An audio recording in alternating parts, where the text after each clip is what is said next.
poursuivre notre enseignement ce matin au sujet de Christ et de la croix. Christ et la croix. Nous sommes en train de considérer à travers les Écritures les différents aspects de la croix.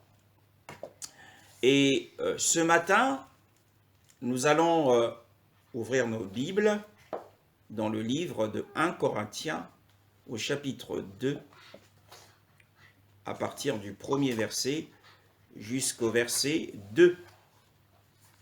1 Corinthiens au chapitre 2, du premier au deuxième passage.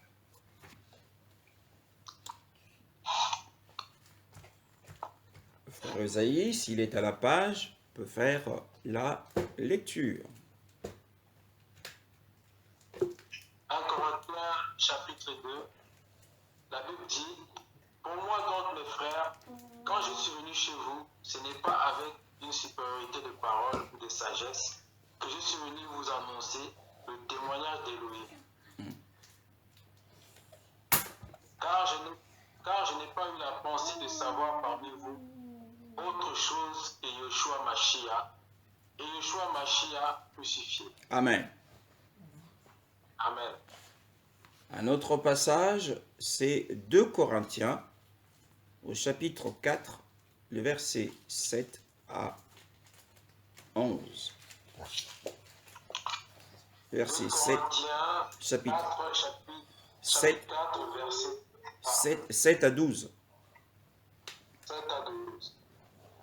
Mais nous avons ce trésor dans des vases de terre, afin que l'excellence de cette puissance soit d'Élohim et non de nous. Nous sommes pressés en tout, mais non réduits entièrement à l'étroit. Nous sommes perplexes, mais non dans le désespoir.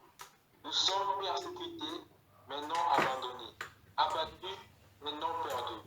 Nous portons toujours, partout dans notre corps, la mort du Seigneur Yeshua, afin que la vie de Yeshua soit aussi manifestée dans notre corps.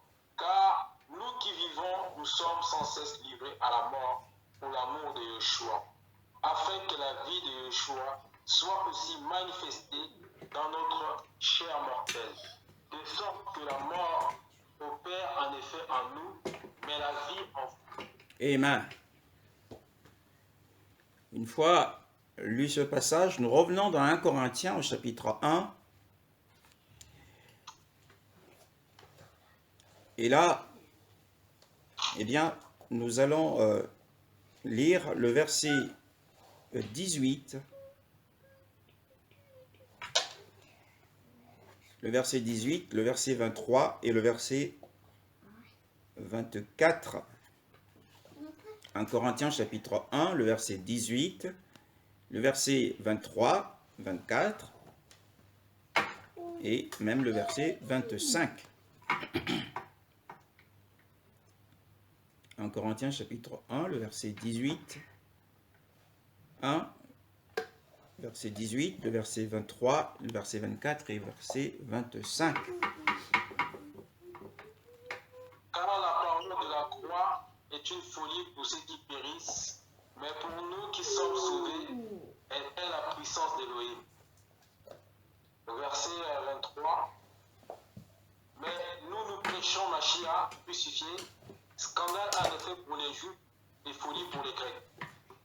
Mais pour les appelés, tant Juifs que Grecs, le Mashiach, la puissance d'Élohim et la sagesse d'Élohim, parce que la folie d'Élohim est plus sage que les humains, et la faiblesse d'Élohim est plus forte que les humains. Amen. Amen. Pour revenir au premier passage que nous avons, les deux premiers passages que nous avons lus tout à l'heure, dans cette lettre de l'apôtre Paul aux disciples de Corinthe. L'église de Corinthe est une église qui était fondée par l'apôtre Paul, une église grecque, de la Grèce, Corinthe étant une ville portuaire, et Paul leur adresse un courrier ou une lettre depuis Éphèse.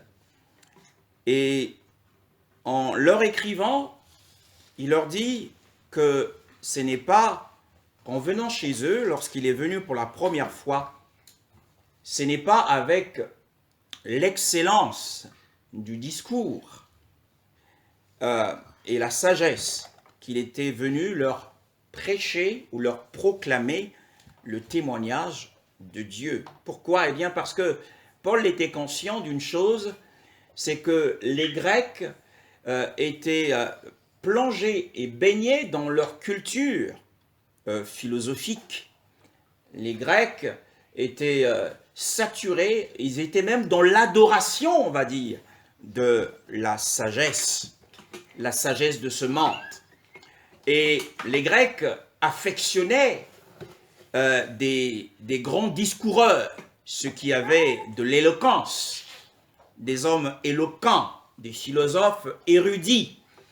Et l'apôtre Paul dit, ce n'est pas de cette façon que lorsque je suis venu chez vous, je vous ai proclamé le témoignage de Dieu, mais plutôt dans la simplicité. Et dit-il au verset 2, je n'ai pas décidé de savoir autre chose parmi vous, excepté Yehoshua, Mashiach, et Yehoshua, Mashiach crucifié. Or, dans l'église de Corinthe, il y avait un certain nombre de problèmes dans cette église. Le chapitre 1 nous fait état d'un certain nombre de problèmes qui étaient survenus dans cette église. Le verset 10 du chapitre 1, par exemple, et le chapitre 10, le verset 10 jusqu'au verset 16, nous voyons eh bien, le problème qui était survenu dans cette église.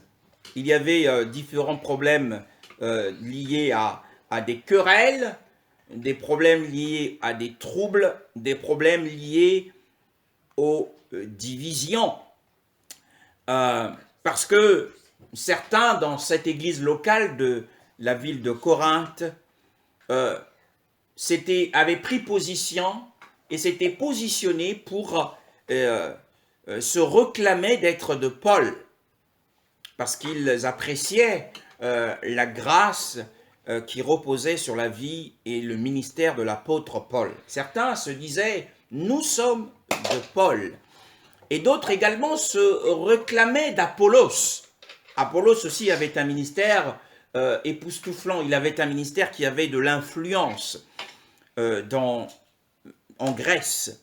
Et d'autres encore se réclamaient de Céphas. Eh bien parce que Céphas était le compagnon d'œuvre du Seigneur. Il a marché avec Jésus pendant 3 ans et demi. Et ceux qui se réclamaient de Céphas pouvaient dire que, eh bien, nous sommes de Pierre, parce que Pierre a vu en chair et en os notre Seigneur. Il a mangé et bu avec lui. Ils ont dormi côte à côte ensemble. Ils ont vécu ensemble pendant 3 ans et demi. Et donc, il y avait cette division au sein de l'Église. Et il y avait également dans cette Église autre chose, quelque chose de positif.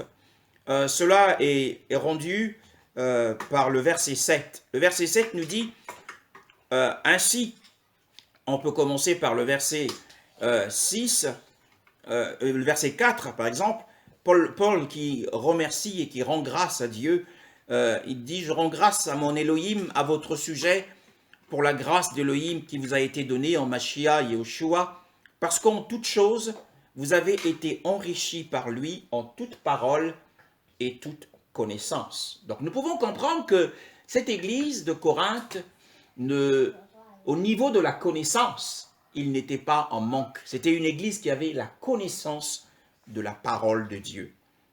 Ils en étaient arrivés à en être fiers. Ils étaient fiers de cela. Mais il y avait aussi autre chose. Le verset 7, le verset 6 dit « Selon le témoignage du Yehoshua, du Mashiach a été confirmé en vous. Ainsi, il ne vous manque aucun don de grâce, à vous qui attendez assidûment et patiemment la révélation de notre Seigneur Yeshua HaMashiach. Donc, outre le fait qu'il y avait la bonne parole de Dieu, il y avait la parole dans ses profondeurs, il y avait la connaissance biblique dans cette Église, mais ils avaient, la Bible dit, l'apôtre Paul reconnaît d'ailleurs qu'il ne leur manquait aucun don de grâce. Et quand l'apôtre Paul parle du don de grâce ici, il parle des dons initiaux, c'est-à-dire le premier don initial dont il est question, nous allons le relire ensemble, c'est dans Romains chapitre 6, le verset 23, qui est le premier don initial. Il ne vous a manqué aucun don. Quand il parle des dons initiaux, il y a aussi les dons spirituels, les dons extérieurs comme les dons de guérison, les dons de la foi. Mais Paul, premièrement, dans l'idée, dans la pensée de l'apôtre Paul, il nous parle de quelque chose d'autre. Romains 6, verset 23, bien-aimé dans le Seigneur. Romains 6, verset 23. Car le salaire du péché, c'est la mort, mais le don gratuit d'Élohim, c'est la vie éternelle par Yeshua Mashiach, notre Seigneur. Amen. Donc nous voyons, d'après l'apôtre Paul, dans Romains 6, 23, que la vie éternelle est un don gratuit de Dieu. Alors, c'est-à-dire que l'église de Corinthe, les disciples de Corinthe avaient reçu premièrement le don de la vie éternelle en eux. C'est de cela dont il parle. Et deuxièmement, c'est dans le livre des Actes des Apôtres, chapitre 2, le verset 38. Ce sont les dons initiaux. Le premier don initial, c'est le don de la vie éternelle. Et le deuxième don initial, dans Actes chapitre 2, le verset 28. Acte 2, le verset 28. Acte 2, le verset... Actes des Apôtres, chapitre 2, le verset 28. Acte 2, le verset 28. Oui. 2, verset 28. La Bible dit, oui. Tu m'as fait connaître le chemin de la vie, tu m'as rempli, 38. Tu me rempliras de joie. Pardon frère, le verset 38. À 38. Et Pétros leur dit, repentez-vous et que chacun de vous soit baptisé au nom de Yeshua Mashiach pour le pardon de vos péchés et vous recevrez le don du Saint-Esprit. Amen. Donc premièrement, nous avons vu que l'apôtre Paul dit que la vie éternelle est un don gratuit de Dieu et l'apôtre Pierre nous parle d'un autre don qui est le don du Saint-Esprit. Alors, l'église de Corinthe avait donc initialement reçu à la fois la vie éternelle, en croyant au nom du Fils de Dieu, et en plus de cela, il leur avait été ajouté le don du Saint-Esprit à la suite de leur repentance. Alléluia. Donc c'est pour cette raison que l'apôtre dit, il ne vous a manqué aucun don de grâce dont la Bible fait mention, ce sont ces dons-là dont il est question. En dehors du fait que dans l'église de Corinthe, puisque 1 Corinthiens chapitre 12 et 1 Corinthiens chapitre 14 nous parlent des 9 dons spirituels. D'une part, on a les dons d'inspiration, qui sont le don de la parole de connaissance, le don de la parole de sagesse, le don de prophétie, le don du parler en langue, le don d'interprétation des langues, le don du discernement des esprits, et nous avons les dons de puissance, nous avons le don des guérisons, et le don de la foi, le don des miracles. Donc en fait, il y a les 9 dons qui sont les dons spirituels, qui également faisaient partie de cette église. Alors, lorsque l'apôtre, dans 1 Corinthiens chapitre 2, nous revenons dans notre texte de base, 1 Corinthiens chapitre 2, nous sommes sur Christ et la croix, le verset 2, lorsqu'il dit « Je n'ai pas jugé utile, j'ai décidé de ne pas savoir autre chose parmi vous », c'est que la question, c'est que les disciples de Corinthe, leur attention étaient en fait, ils étaient dans la distraction. C'était une église qui vivait dans la distraction à cause d'une part des troubles et des divisions qui régnaient dans l'église, et d'autre part à cause de la manifestation des dons spirituels, et d'autre part à cause de la connaissance. Donc en fait, leur attention était concentrée sur le don de la parole, la connaissance. Et l'apôtre Paul dit, ce n'est pas ces choses que je veux savoir. Je ne veux pas savoir qu'il y a parmi vous des hommes excellents en discours, qui ont un discours philosophique. Tout ce que je veux savoir, c'est Jésus-Christ. Donc en fait, l'apôtre Paul voulait recentrer les choses et dire que, eh bien, pour vous, chrétiens, ce qui doit être au centre de votre vie, ce n'est pas la connaissance biblique, ce n'est pas les enseignements précieux ou les révélations, hein. Ce ne sont pas la manifestation des dons spirituels, ce n'est pas l'excellence du discours, hein, qui est le plus important pour vous, hein. Ce n'est pas le fait que vous soyez dans les divisions, mais le plus important pour vous, c'est Jésus-Christ. Christ doit être au centre de votre culte, de vos réunions. Alléluia. Hein. Ce qui a fait qu'il y ait des divisions, c'est que certains avaient la connaissance et d'autres n'en avaient pas. Certains avaient des dons et d'autres n'en avaient pas. Et ce qui caractérise le plus l'église de Corinthe, c'est le don du parler en langue. Paul en parle beaucoup dans le livre de Corinthe.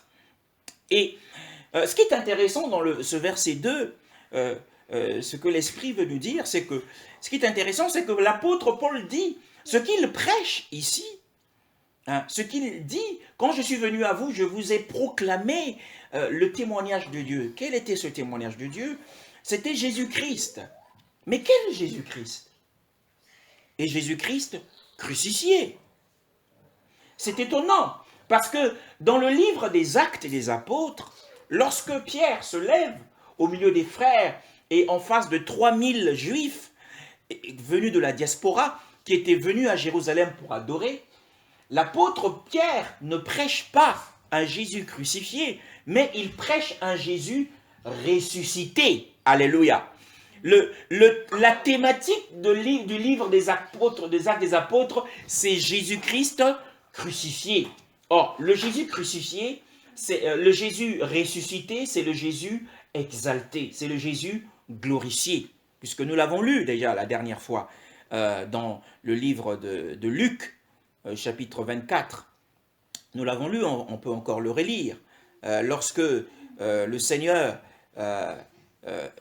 Luc 24, le verset 26, nous l'avons lu, le Seigneur, lorsqu'il rejoint les disciples sur le chemin d'Emmaüs, ce qu'il dit au sujet de sa résurrection, hein, de sa mort et de sa résurrection. Comment le définit-il, bien-aimé dans le Seigneur? Ne fallait-il pas que le Mashiach souffrit ces choses et qu'il entra dans sa gloire? Voilà, amen. Qu'il entra dans sa gloire. Donc en réalité, le Christ dont il parle, le Seigneur, c'est un Christ qui a souffert la croix et qui est ressuscité. Donc dans la résurrection, il est entré dans sa gloire. Alléluia. Hein, dans la résurrection, il est entré dans sa gloire. Mais Paul, aux Corinthiens, ne dit pas ce que je veux savoir parmi vous, c'est un Christ glorifié, un Christ exalté. Non. Déjà, l'église de Corinthe vivait dans l'orgueil. Ils étaient dans l'orgueil à cause de la connaissance, ils étaient dans l'orgueil parce qu'ils aimaient l'excellence des discours. Mais Paul leur dit, mais je sais qu'au milieu de vous, vous ne manquez d'aucun don de grâce. Ils avaient reçu la vie éternelle, ils avaient reçu le don du Saint-Esprit, mais malheureusement, cette église ne vivait pas selon le don de la vie éternelle et selon le don du Saint-Esprit. Paul a constaté qu'il y avait des divisions et qu'il y avait des troubles. En réalité, le don initial de la vie éternelle, nous a été donné comme une semence. Le don de la vie éternelle que nous l'avons reçu comme une semence. Or, lorsque nous mettons une semence en terre, ce que nous espérons, c'est que cette semence puisse croître et devenir une plante. Donc, le don du Saint-Esprit aussi nous est donné lorsque nous avons cru. Ce don nous a été donné comme une semence. Donc, et le don du Saint-Esprit doit croître en nous. Et c'est pourquoi l'apôtre Paul dit dans 1 Corinthiens 3, « Je sais que vous êtes encore des bébés spirituels. » En fait, ce qui leur manquait, c'était le développement spirituel. Ils avaient reçu les dons initiaux, ils avaient reçu le don de la vie éternelle, ils avaient reçu le don du Saint-Esprit, mais par leur manière de vivre tous les jours, ils avaient constaté qu'ils vivaient d'une manière charnelle. Alors, ce qui signifie que les dons qui étaient en eux ne s'étaient pas développés. Les dons qui étaient en eux n'avaient pas atteint la maturité. Alléluia. Et c'est pourquoi il les a ramenés, non pas à un Christ glorifié, exalté, mais à un Christ crucifié, qui est la solution aux problèmes auxquels l'Église était confrontée. C'est comme aujourd'hui. Nous avons reçu le don de la vie éternelle, nous avons reçu le don du Saint-Esprit, mais notre façon de vivre aujourd'hui, on a l'impression, est contradictoire, est contraire au don de grâce que nous avons reçu. Et il y a quelque chose qui, nous manquons de maturité, nous manquons le développement spirituel. Et la solution à ce problème, c'est Christ et Christ crucifié. Alléluia. Or, Christ crucifié implique beaucoup de choses, bien-aimés dans le Seigneur. Christ crucifié implique beaucoup de choses. Premièrement, ce Christ crucifié, pour le comprendre, nous allons lire 1 Pierre. 1 Pierre 2. 1 Pierre 2 nous parle du Christ crucifié. Quand on parle du Christ crucifié, c'est-à-dire un Christ qui a été mis à mort, un Christ qui a été exécuté. Hein?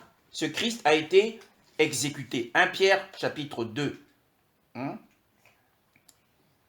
À partir du verset 21 jusqu'au verset 24.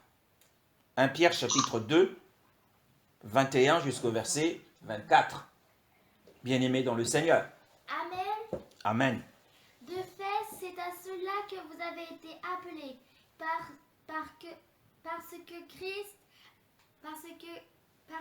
Christ aussi a souffert pour nous, vous laissant un exemple afin que vous suiviez ses traces. Jusqu'au verset 24. Lui qui insultait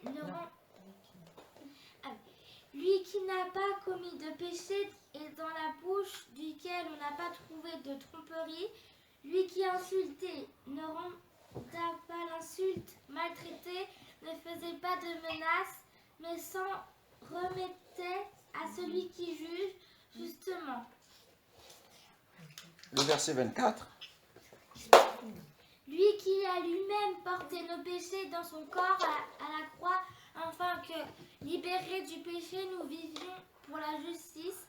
C'est par ces blessures que vous avez été guéris. Amen. Alors, donc l'apôtre Pierre nous donne ici un portrait du Christ crucifié. Ce qui implique que le Christ crucifié implique déjà les souffrances qu'il a endurées.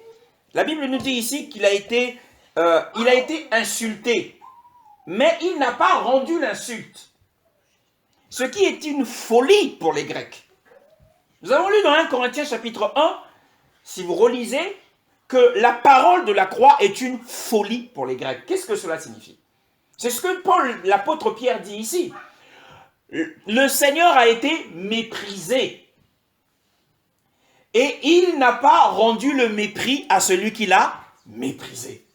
Il a été rejeté. Nous, généralement, lorsqu'on nous rejette, en fait, on a des automatismes. Lorsqu'on se sent rejeté, tout de suite, nous renvoyons le rejet à la personne qui nous rejette.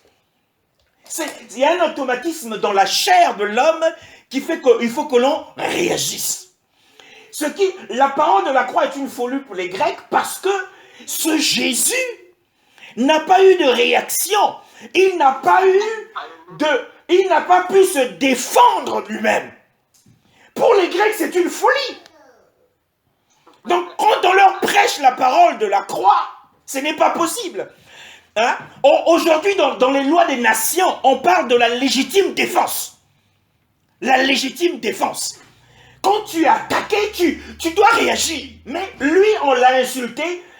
Lorsqu'on est venu l'arrêter, il n'a pas résisté. Celui qui a résisté dans la chair, c'était Pierre. Pierre a pris l'épée, il a brisé l'oreille de Malchus. On voit l'homme, ça c'est l'homme, l'humain. Mais Christ n'a pas fait d'opposition. Ils ont pris ses mains, ils l'ont lié. Il s'est laissé faire. Et même lorsqu'ils l'ont pris lorsqu'ils ont posé la croix par terre, ils l'ont mis, il ne s'est pas débattu. On ne voit pas Christ en train de se débattre, ne me mettez pas sur la croix. Non. Non, Christ ne se débat pas. Ce Christ faible, en fait c'est un Christ méprisé, un Christ rejeté et un Christ vaincu, en fait. Et c'est ce que la Bible appelle la faiblesse de Dieu. Un Christ vaincu jusqu'à la croix, bien-aimé dans le Seigneur. Alors, pendant ce temps, l'apôtre Pierre nous dit qu'il n'a pas prononcé une seule parole. Lui qui n'a pas commis de péché et dans la bouche duquel il ne s'est pas trouvé de tromperie. C'était un Christ silencieux. Donc, à Corinthe, il y avait beaucoup de voix qui s'étaient élevées. La voix, il y a des voix qui se réclamaient de Paul, il y a des voix qui se réclamaient d'Apollos, il y a des voix qui se réclamaient de Képhas. Mais Paul dit, moi la solution à votre problème de division, votre problème d'orgueil, ce n'est pas un Christ exalté que je vous ai prêché, mais c'est un Christ silencieux, méprisé et rejeté. Alléluia. Bien-aimé dans le Seigneur. C'est la solution à nos problèmes de division. Même dans le couple, vous pouvez être ensemble, mais le mari a eu un comportement qui a déplu à la femme. Mais la femme ne lui dit rien. Mais déjà le fait qu'elle ne lui dise rien et qu'elle médite cela dans son cœur, là, l'esprit de division est déjà là. Alléluia. Même sans le fait de prendre ses bagages et de partir. Mais déjà dans le couple, la désunion peut exister. Alléluia. Mais quelle est la solution? La solution à cela, c'est Christ crucifié. Il nous faut considérer cela. Bien aimé. Nous avons vu dans 2 Corinthiens, chapitre 4, le verset 7 à 11, Paul décrit le cheminement qu'il a connu. Il a connu l'oppression, il a connu la persécution, et il a connu des situations où il avait l'impression que toutes les portes étaient fermées. Mais il dit, mais pour cela, je n'étais pas désespéré pour autant. Pourtant, il n'y avait pas d'issue, mais je n'étais pas désespéré. On va relire cela, parce que ce texte que nous avons lu, nous l'avons lu à dessein. 2 Corinthiens chapitre 4, le verset 7 à 11. Il dit, nous avons ce trésor dans des vases de terre, afin que l'excellence de cette puissance d'Élohim est de nous et non de nous. Soit d'Élohim et non de nous. Nous sommes oppressés en tout, mais non réduits, entièrement réduits à l'étroit. Nous sommes perplexes, c'est-à-dire dans les inquiétudes, mais non dans le désespoir. Quelle que soit la situation, persécutés, mais non abandonnés, abattus. Ça, c'est une arme de l'ennemi. C'est l'arme la plus redoutable de Satan, c'est l'esprit du découragement. Pour avoir les chrétiens dans le magasin de Satan, son arme la plus redoutable, c'est le découragement. S'il met en un chrétien l'esprit de découragement, voilà, il quitte l'œuvre, il quitte le ministère, il arrête de persévérer, l'esprit du découragement. Mais Paul dit, même lorsque nous sommes abattus, nous ne sommes pas perdus pour autant. Alléluia.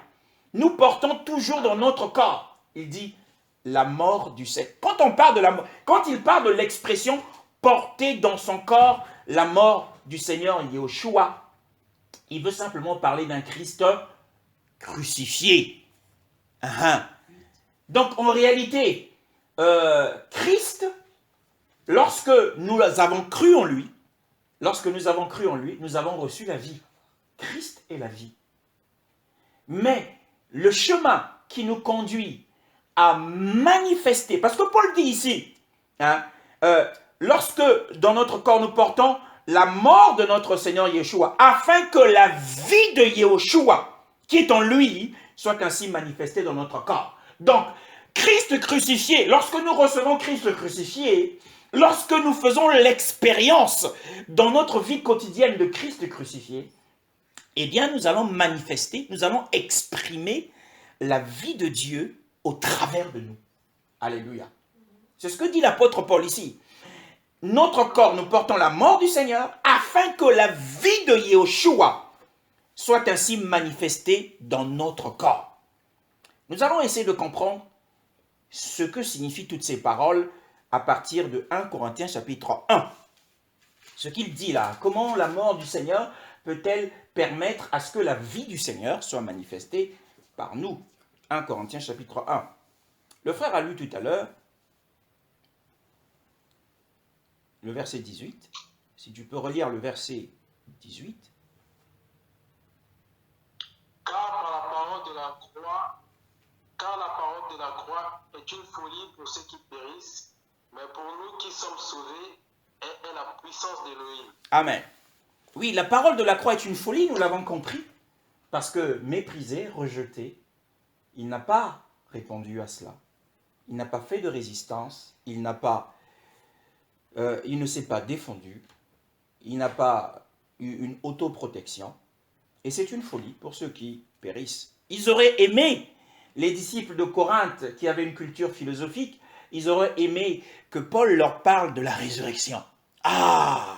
S'il leur avait parlé d'un être humain mort qui est revenu d'entre les morts, ça l'aurait vraiment intrigué. Mais leur parler de quelqu'un qui a été tué et qui n'a rien dit, c'est quelque chose qui les dépassait. Mais pour nous qui sommes sauvés, elle est la puissance d'Élohim. Alors, nous connaissons tous la puissance d'Élohim à la création. À la création, Dieu dit que la lumière soit, et la lumière fut. Donc le Seigneur a exercé un pouvoir infiniment grand lorsqu'il a créé ce monde. Mais, après que Satan se soit rébellé, qu'il se soit rébellé dans les cieux, et qu'il ait incité l'homme, le seul homme, à désobéir à Yahweh, beaucoup de problèmes sont arrivés sur terre. Et même l'univers, la création dans laquelle nous sommes, est en train de subir, et la Bible dit qu'elle est soumise à la vanité, c'est-à-dire au péché commis par Adam dès le début. Et donc tout est en vieillissement, même la création est en vieillissement. Quand on parle de la vieillesse, c'est quoi la vieillesse?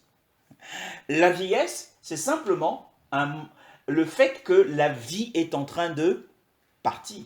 C'est une pénurie de vie, la vieillesse. Lorsqu'on est plein de vie, on est jeune. Mais quand la vie commence à nous quitter petit à petit, on vieillit. Hein? On vieillit et on finit par mourir. Et donc l'univers a des problèmes. Le premier problème que Dieu a avec l'univers, c'est le problème de Satan. Il faut régler le problème de Satan. Deuxièmement, le problème du péché de l'homme. Troisièmement, le problème du monde. Le monde est un problème pour Dieu. Dieu dit ceux qui aiment le monde sont ennemis de lui. Et il y a un autre problème dans l'homme, c'est que l'homme avait, avant de tomber, il avait la vie naturelle. Et lorsqu'il est tombé, il a reçu la vie du vieil homme. Donc la vie de la chair. Donc il y a le problème de la chair, il y a le problème du péché, et il y a le problème du monde, il y a le problème de Satan. Or, pour résoudre ces problèmes, Dieu a décidé, dans sa sagesse souveraine, de transmettre toute sa puissance à travers la croix, bien-aimée. Parce que la Bible dit ici que la parole de la croix, elle est la puissance d'Élohim. la puissance d'Élohim, c'est la parole de la croix. En fait, la puissance de la création qu'avait Dieu au début, eh bien, cette puissance est devenue, la croix est devenue la puissance de Dieu. Donc, Christ méprisé, Christ rejeté, Christ silencieux, Christ vaincu à la croix, c'est-à-dire la faiblesse de Dieu, puisqu'il ne dit rien, c'est la puissance de Dieu. C'est la puissance de Dieu pour... Quelle est cette puissance? À quoi sert cette puissance? Eh bien, cette puissance sert à vaincre, premièrement, Satan. C'est la puissance de la croix qui a la capacité de vaincre Satan, bien-aimé dans le Seigneur. C'est la puissance de la croix. Regardons dans le livre de l'Apocalypse, chapitre 5. Apocalypse, chapitre 5. Il y a la scène qui se déroule dans les cieux. Il y a une scène merveilleuse qui se déroule dans les cieux. Le verset, à partir du premier verset. Amen. Amen. Puis je vis dans la main droite de celui qui est assis sur le trône un livre écrit à l'intérieur et à l'extérieur, fermé grâce à 7 sceaux. Je vis aussi un ange puissant proclamer d'une voix forte, qui est digne d'ouvrir le livre et d'en briser les sceaux. Mais personne, ni dans le ciel, ni sur la terre, ni sous la terre, ne pouvait ouvrir le livre, ni le regarder. Je pleurais beaucoup parce que personne n'avait été trouvé digne d'ouvrir le livre et de le regarder. Alors, l'un des anciens me dit, « Ne pleure pas, car le lion de la tribu de Juda, le rejeton de la racine de David, a vaincu pour ouvrir le livre et ses 7 sceaux. » Puis je vis au milieu du trône et des 4 êtres vivants, et au milieu des anciens, un anneau debout comme offert en sacrifice. Il avait 7 cornes et 7 yeux, qui sont les 7 esprits de Dieu envoyés par toute la terre. Il vint prendre le livre de la main droite de celui qui était assis sur le trône. Amen. Alors, dans cette scène qui se déroule dans les cieux, nous voyons qu'il y a un rouleau qui est scellé de 7 sceaux. Et ce rouleau, et il y a un défi qui est lancé dans les cieux par un ange puissant, demandant qui peut être rendu digne et acceptable à la fois d'ouvrir le livre et de délier le parchemin, les sceaux. Et ni les habitants qui sont dans les cieux, ni les habitants qui sont sur la terre, ni les habitants qui sont sous la terre. Bien aimé, il y a des habitants sous la terre. Nous aurons l'occasion de le voir. Il y a des habitants sous la terre. Ce ne sont pas ceux qui sont en enfer là. Ceux qui sont en enfer n'ont pas besoin de participer à une scène glorieuse qui est dans les cieux. Qui sont sous la terre, d'ouvrir le livre ni de le regarder. Et l'apôtre Jean était déprimé. Il était déprimé. Et l'un des anciens lui dit, le rassure, le console, le réconforte en lui disant ne pleure pas. Voici. Il dit, voici, il a remporté la victoire. Celui qui a remporté la victoire, c'est qui? C'est le lion qui est de la tribu de Yehuda, la racine de David. Mais quelle victoire? De quelle victoire ici dont il parle? C'est la victoire sur Satan. Le lion de la tribu de Juda, le titre lion de la tribu de Juda est en rapport avec l'ennemi, notre ennemi commun qui est Satan. C'est le lion de la tribu de Juda par sa puissance qui a vaincu Satan. Donc la puissance de Dieu, de l'œuvre de la croix dont nous parlons, la première puissance de Dieu qui a vaincu Satan, c'est la puissance du lion de la tribu de Juda. Il n'y a que 2 textes dans la Bible qui parlent du lion de la tribu de Juda. Il y a ce texte et il y a le texte de la Genèse au chapitre 49. C'est la prophétie de notre patriarche. Genèse 49, le verset 7 à 8. Le verset 7 à 8. Amen. Amen. Genèse 49, le verset 8 à 9, pardon. Jusqu'à 10, si tu veux. Amen. Amen. Judas, c'est toi que tes frères célébreront. Ta main sera sur la nuque de tes ennemis. Les fils de ton père se prosterneront devant toi. Judas est un jeune lion. Tu reviens du carnage, mon fils. Il plie les genoux, il se couche comme un lion, comme une lionne qui le fera se lever. Le sceptre ne s'éloignera pas de Judas, ni le bâton souverain d'entre ses pieds, jusqu'à ce que vienne le silo et que les peuples lui obéissent. Amen.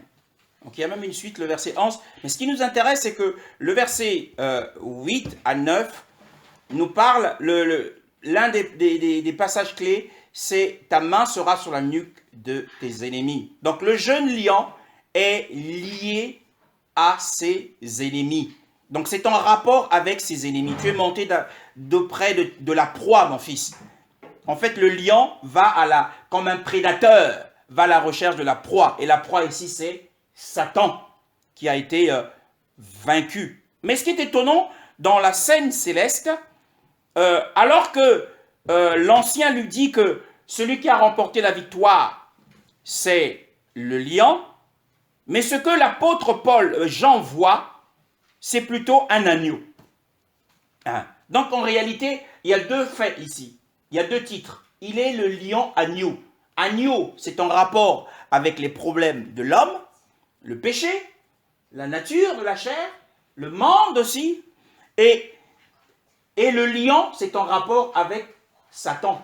C'est le lion de la tribu de Juda qui a traité avec Satan. Donc, bien-aimé dans le Seigneur, même si Satan se présente souvent comme un lion rugissant, mais en fait, c'est un faux lion. Ce n'est pas un vrai. C'est seulement comme un lion. Et le Seigneur, justement, m'a montré dans une vision, il y a moins de 2 semaines, il y a 3 semaines environ, le lion de Juda qui était venu à moi et qui, dans la tête, il a posé sa tête sur mon épaule, bien-aimé dans le Seigneur. Le lion de la tribu de Juda, j'étais allongé. Dans cette vision, j'ai dit, ça y est, je suis mort. Je veux être déchiqueté. Le lion est venu, il a posé sa tête lourde sur mon épaule droite. Oh, j'ai dit, aïe, aïe, aïe, aïe, ça y est, je suis parti. Non, mais il était doux. Alléluia. Il voulait simplement, en fait, m'enseigner que celui qui va traiter avec l'ennemi qui est en train de te combattre là, c'est le lion de la tribu de Juda. Alléluia. Lorsque tu invoques le lion de la tribu de Juda, c'est dans tes combats spirituels. Amen. Alléluia. Tu invoques l'agneau pour tes problèmes de péché. Mais invoque le lion de la tribu de Juda. Il va traiter avec Satan. Il a traité avec lui à la croix. Hein? C'est cette puissance qu'il a vaincu. Alléluia. Amen. Le lion de la tribu de Juda ne traite pas avec les fils de Dieu. Sinon, c'est pour ça que ce lion ne m'a pas dévoré. Il a posé sa tête sur mon épaule pour me dire, la domination est sur toi. Alléluia. Gloire à Dieu. Hein, tu domines sur tes ennemis. Alléluia. Béni soit le Seigneur. Donc revenons à notre texte dans Corinthiens, chapitre 1, le verset 18. Il nous dit que la parole de la croix, c'est la puissance d'Élohim. Qu'est-ce que la puissance?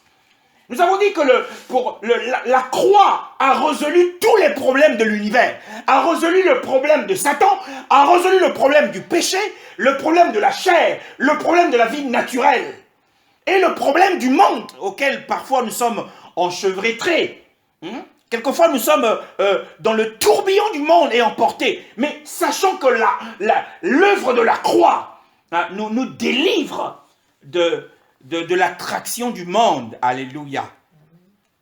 Mais à quoi sert cette puissance? Bien-aimé, la puissance de Dieu, attention, la puissance de Dieu. Samson avait la puissance de Dieu. Mais il s'est comporté d'une manière insensée avec la puissance qui était sur lui. Il lui manquait quelque chose à Samson. Lorsque vous lisez dans les Juges, à partir du chapitre 13, vous lisez l'histoire de Samson. Il avait la puissance de Dieu. Mais c'est quelqu'un il avait en lui un grain de folie en lui. Il a d'ailleurs très mal fini. N'eût été la miséricorde de Dieu, qu'il a permis de mourir avec ses ennemis. Mais il est mort avec les yeux crevés. Donc la puissance de Dieu résout la question. En fait, la puissance de Dieu est là pour exécuter le plan de Dieu. La puissance de Dieu nous est donnée à partir de la croix pour exécuter le plan de Dieu. Bien-aimé, tu vas relire, bien-aimé frère, tu vas relire le verset 24, 23 à 24. Dans 1 Corinthiens, 1 Corinthiens 1.